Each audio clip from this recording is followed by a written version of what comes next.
Hello, and welcome to another episode of Delorean Diaries. This is where I'm going to take you behind the scenes on how I've been creating my Delorean that I'm going to be using for my modelling VFX demo reel. With this episode, focusing on the engine compartment specifically, which, fun fact, happens to be in the rear of the car rather than the front of it. I'll show you the process through some time-lapse footage that I've collected, and I'll pop up from time to time with any helpful insights and some tips that I can give along the way. Awesome. If you happen to be new here, hi, my name is Hayley. I've been working in film now for about 5 years, and it's been as a match move and layout artist predominantly. I would like to transition away from camera tracking and move a little bit more into modelling. That would be much more fun. Do enjoy making things. Yes, would be very good. Yes. So, without further ado, let's start this time lapse, shall we? In 3 fingers, still fingers, 3, 2, 1, go. So now we're in the time-lapse part of the video. I just want to address a elephant in the room. Unfortunately, this is a little bit choppy. This is due to the way how the time-lapse was recorded originally. However, this should improve as the series goes on, so thank you for bearing with. And this part of the video, I am currently readjusting the proportions of the highlighted mesh here. When I originally finalised this from the blocking mesh, I didn't check to see if this, when it opened up, actually passed through this area of the vehicle. Turns out there's a little bit of clipping, so I just need to go back and readjust some of the proportions.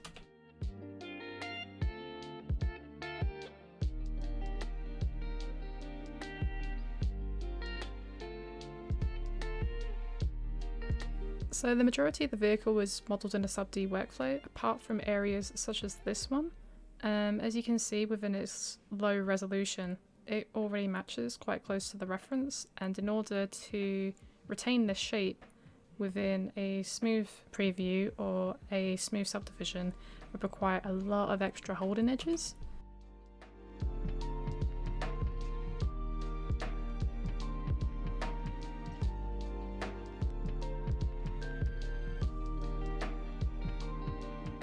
Areas like this, just going back and tidying them up, since now I have a decent reference image to work from. I can now see that the shapes are a bit different, like this platform doesn't exist, for example. The way it attaches a bit different, so just going through, modifying the shape so it's just a little bit closer to what we have here. And now just making sure all the surrounding pieces of the mesh fit the new engine cover lid that's been made. You can see where I'm kind of adjusting, just pushing this around. Having to move the lights forward as well. And now we can work on the general shape.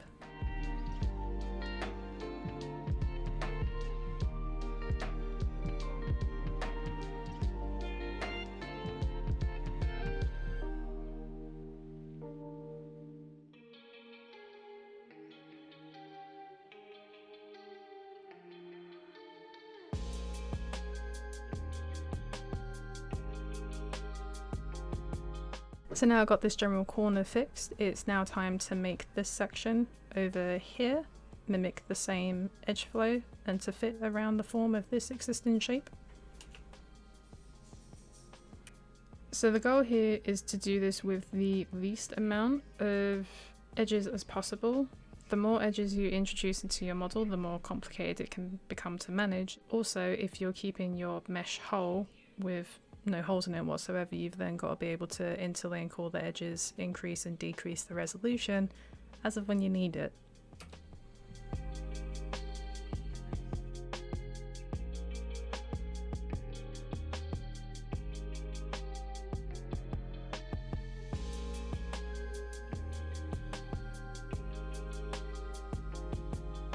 So a lot of this is being done with the multi-cut tool essentially, just adding in edge loops through there. And you can see in areas like these where I'm trying to reduce this to connect to this.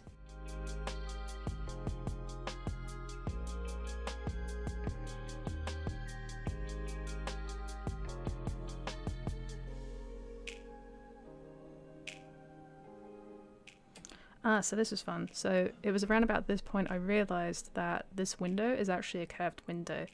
You can take an extra piece of geometry, just add in some subdivisions here, and then you can use this as a reference to basically create the curvature that you want, so it's a little bit smoother.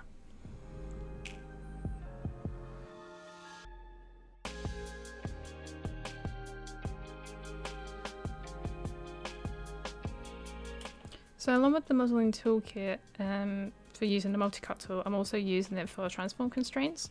So areas like this, I tend to keep it on edge. So when you select a vertex, it allows you to travel along the flow that the edge is.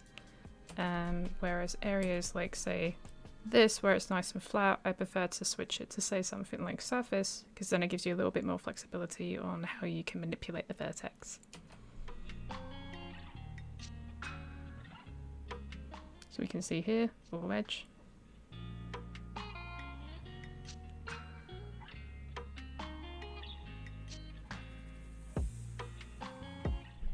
So this is a mix of two things. One, it's a case of filling in the holes and adding in extra edges to make sure that we complete the edge loop.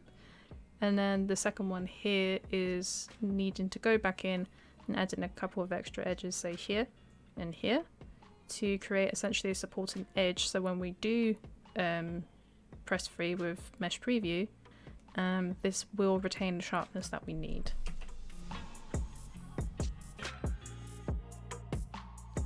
So if I go back a little bit, you can see here it's not very well defined at the moment, but later on we'll add in some extra edges, and then that should just hold it a little bit tighter.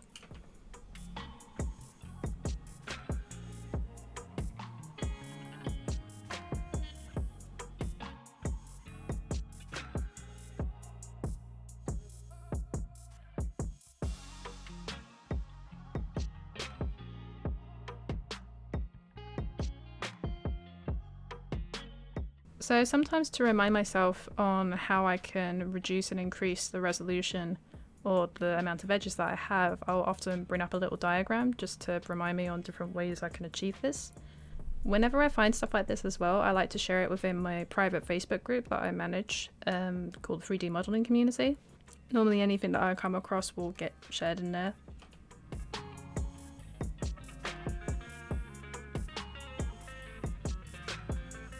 So now I'm just going in to try and tidy it up a little bit so it looks a bit neater.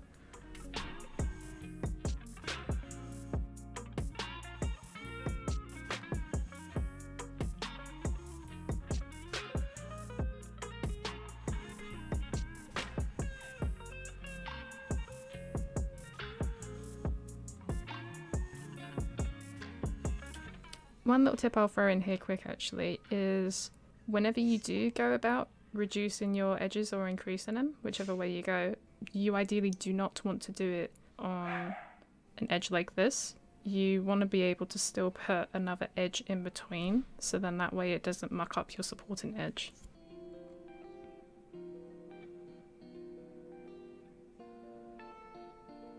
And then this is the point where I decided it would be much easier, since this area isn't visible within the builder tool, it's covered up by extra pieces of geometry and physically different items in the construction of the car, and that I could just delete this essentially. It just makes life so much easier.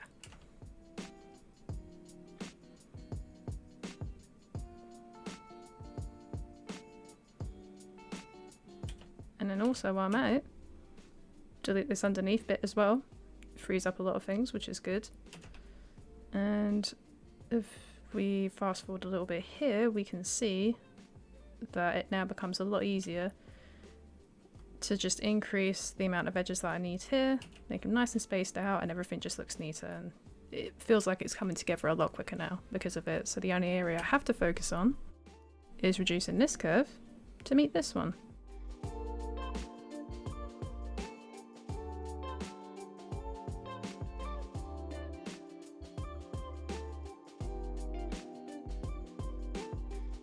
By the way, if you guys are finding value within me doing these more in-depth time lapses of breaking down the process and sharing tips and pausing over areas like this, it would be really cool if you could like the video. Not only does it let me know that you guys are enjoying this format and I can continue to improve and make these a more enjoyable experience and educational, hopefully this will mean that YouTube will recommend this to more people in your position who are benefiting from this. It helps me out and it helps other people out. So if you have hit the like button on this one, I just want to say thank you very much and appreciate your support, and we'll now get back to the video. Oh, which on that real quick, just realised, so unfortunately this is in the way, but if you scroll down, somewhere around here should be quad draw, Now, if you have areas like this, where it's a little bit bunched up, you have two methods, right?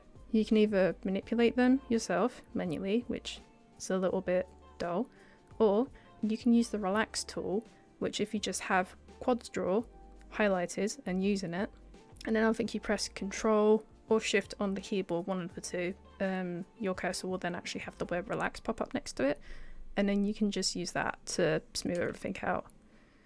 So that's what I'm doing in these areas here where you can see it all sort of changing. I'm basically just using the relax tool, which the tip would be small strokes, just like this, rather than grabbing the mouse and just wiggling it around all crazy, because the problem you can have with that is you might find it starts pulling in, say, an edge like this or an edge like this, and that's not too good because you want to hold this very crisp shape. The moment these start pushing this way, it's not going to retain that edge anymore. So that's where small strokes with quick clicks, almost as if you're using a spray can, is normally, I find, a much more controlled method of using a relax tool if you're a bit unfamiliar or perhaps have had difficulty using it in the past. And around here, just adding in some extra edges because we got to reduce it down, haven't we? So these have all got to have the edges coming off of it after using the multi-cut tool, join them all up, and then we're going to reduce them. So it's all nice and pretty. Here we go. So I referenced earlier about using holding edge. So here we have a support edge that's now going to follow the flow of this. So that means if we put an extra edge in here, because say, I don't know, if you wanted to make it a little bit more crisper, right? This is how people do it. You essentially make this shape here, and then this edge will be deleted and this edge will be deleted. And then essentially when you pop in another edge, because this line is facing this way, the edge will intersect like that. So then you mimic it to this bit, and it would go doop, doop, doop. It's all about Edgeflow, guys. So I think we see there as well. So you can see here, if we was to say put an edge along here, it wouldn't go down, it would force it to go around this corner, and then it would just cut off there. So that would retain the shape that we need for this section. So I'm just going in, tidying everything up, make sure it's all nice and spaced around. Ideally you want to avoid any form of bunching with your edges, because the closer the edges are together, especially if it's not needed, you do risk seeing like either pinching or strange artifacts within your mesh. So it's nice to space out your edges as much as possible.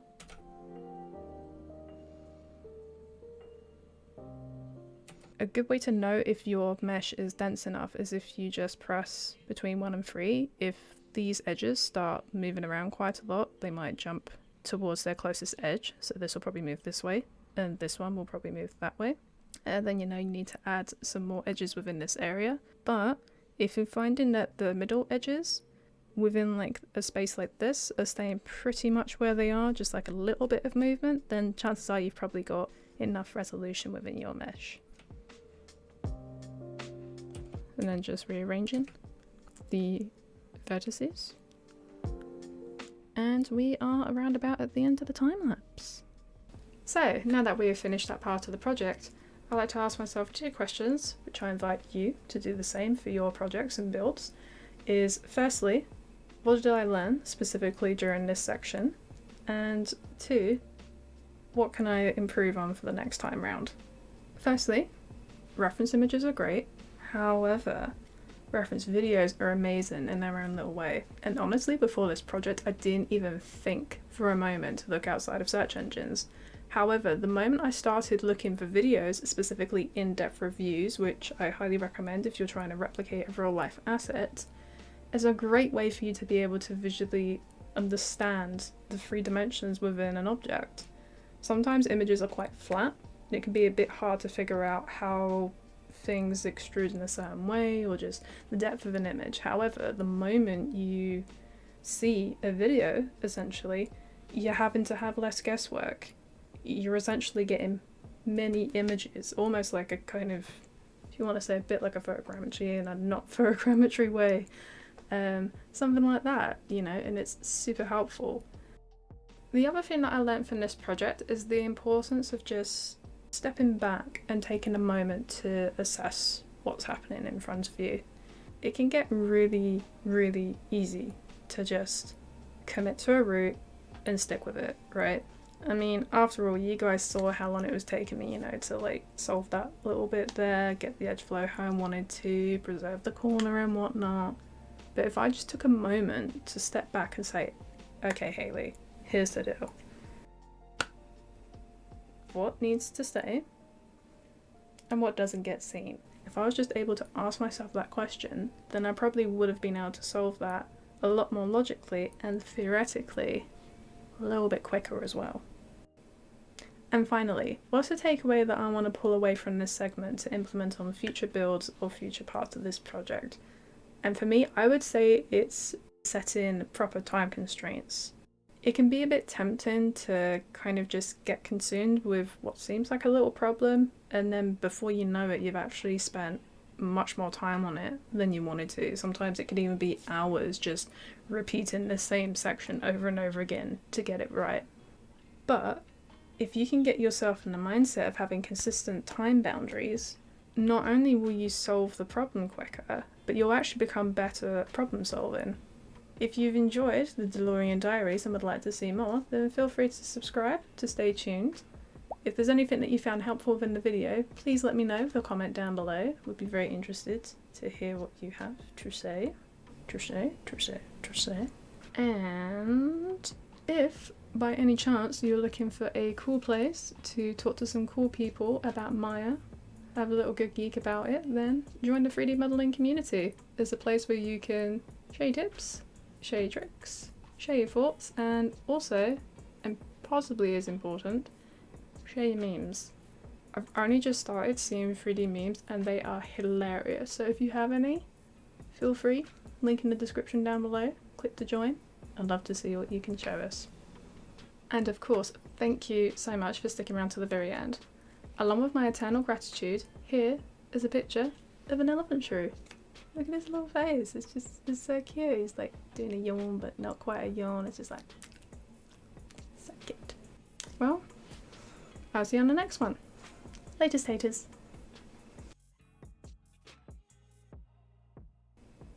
Well, I'll see you on the next one. I guess we've stopped. Because the camera stopped.